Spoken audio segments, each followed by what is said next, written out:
តារាចម្រៀងស្រីល្បីឈ្មោះអ្នកនាងសូវីសាបានប្រកាសចែកផ្លូវគ្នាជាមួយលោកថមីជាផ្លូវការដោយស្ងាត់វេលាម៉ោង 7:07 យប់ថ្ងៃទី 18 ខែសីហា ឆ្នាំ 2026 តារាចម្រៀងសូវីសាបានបញ្ចេញរូបនាងដើរចេញពីសាលាដំបងរាជធានីភ្នំពេញបង្ហាញស្នាមមេដៃជាប់ទឹកថ្នាំពណ៌ក្រហមដែលទើបផ្តិតមេដៃលេងលះជាមួយអតីតស្វាមីលោកប៊ុនថុលប៊ុនថងហៅថមីដោយនាងប្រកាសជាសាធារណៈថាបានលេងលះប្តីដាច់ស្រេចហើយចាប់ពីពេលនេះតទៅនាងនិងលោកប៊ុនថងលែងមានអ្វីពាក់ព័ន្ធគ្នាទៀតហើយព្រោះមូលហេតុរស់នៅមិនចុះសម្រុងនឹងគ្នាសូវីសាបានថ្លែងសារទាំងទឹកមុខក្រៀមក្រំថានាងខ្ញុំសូមប្រកាសជាសាធារណៈនាងខ្ញុំសូវីសាសូមជម្រាបជូនថានៅថ្ងៃទី 18 ខែសីហា ឆ្នាំ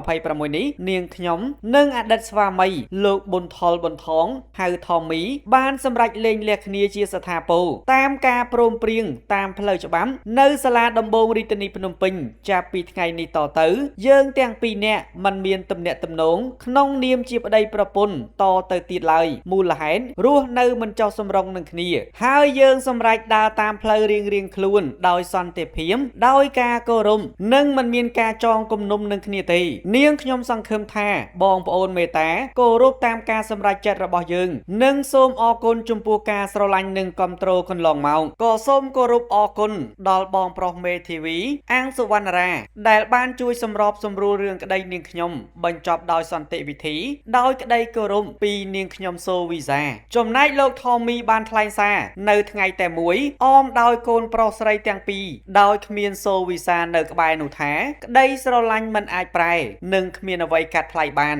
បេះដូងប៉ាទាំងទ្វេ 1808 2026 ស្នាដៃថតរូបរបស់កូនស្រីចេនីមិនអន់មែនថតរូបប៉ានិងប្អូនឡើងស្អាតយ៉ាងណាមិញបន្ទាប់ពីអ្នកទាំងពីរបានសម្រេចលេងលះគ្នាដោយស្ងាត់ក៏មានតារារួមអាជីពជាច្រើនបានបង្ហាញការភ្ញាក់ផ្អើលនិងខ្លះសោកស្ដាយចំពោះគូស្នេហ៍តារាចម្រៀងសូវីសានិងលោកថមីមិនអាចកាន់ដៃគ្នាបន្តទៀតបានព្រោះពួកគេជាតារាពូកែរកស៊ីមានជីវភាពធូរធារនាប៉ុន្មានឆ្នាំចុងក្រោយនេះចំណែកសូវីសាត្រូវធ្លាក់ខ្លួនជាស្ត្រីមេម៉ាយកូនពីរក្នុងអាយុ 33 ឆ្នាំគួរបញ្ជាក់ថាមុនសូវីសាទំលាយរឿងលេងលះប្តីតាមប្រព័ន្ធតុលាការនេះកាលពីថ្ងៃទី 10 ខែឧសភាឆ្នាំ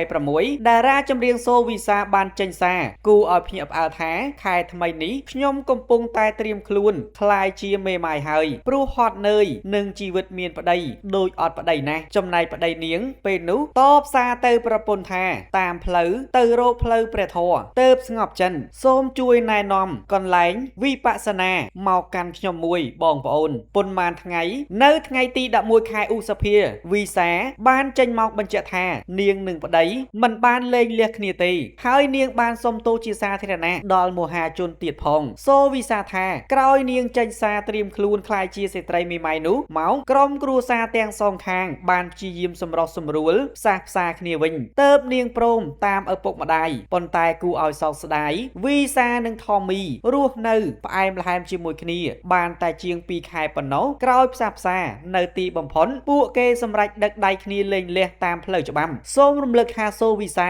បានរៀបការជាមួយលោកថមីកាលពីថ្ងៃទី 28 ខែវិច្ឆិកា ឆ្នាំ